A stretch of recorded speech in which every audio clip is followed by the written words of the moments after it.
किसान को सम्मान देने की बात हो, चाहे युवाओं की आकांक्षाओं और आशाओं को आगे बढ़ाने का, उनके सपनों को साकार करने का काम हो, वो सबको अगर विश्वास है तो आदरणीय प्रधानमंत्री मोदी जी के ऊपर है, जिनके माध्यम से वो आगे बढ़ रहे हैं। मित्रों, मैं यहां आपको यह भी कहना चाहता हूं, अभी नारे लग रहे थे मोदी जी की गारंटी, मोदी जी की गारंटी। ये चुनाव इस बात को भी स्पष्ट इंगित करता है कि देश में अगर किसी की गारंटी है तो एक ही गारंटी है, वो मोदी जी की गारंटी है।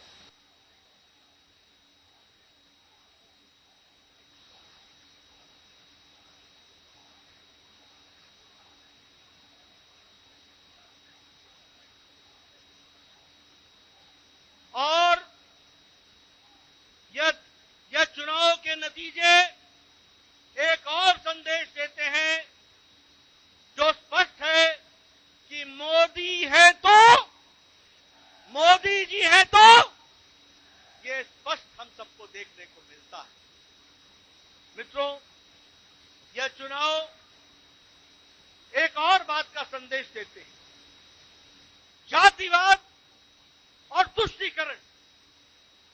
ये जिस तरीके से इंडिया अलायंस ने जातिवाद फैलाने की कोशिश की, जिस तरीके से समाज को खंडित करने की कोशिश की, जिस तरीके से देश को बांटने की कोशिश की और तुष्टीकरण की, वोट बैंक की राजनीति को आगे बढ़ाने का काम किया, इन दोनों पर मोदी जी का विकास का परिणाम भारी पड़ा है, यह भी हमको ध्यान में रखना चाहिए।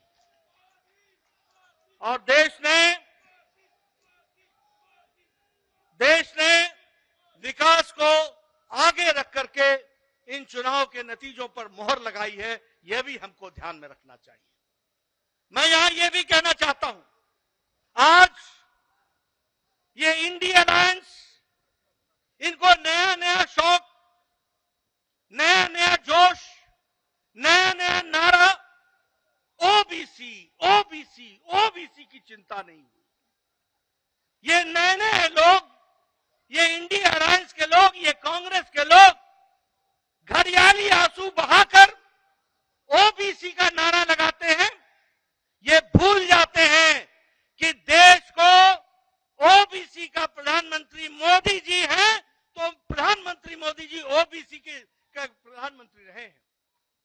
और सबके समाज का, सबका विकास करने का प्रण लेकर, सबको साथ लेकर, सबका साथ, सबका विकास, सबका विश्वास, सबका प्रयास, इसको आगे बढ़ाने का काम किया।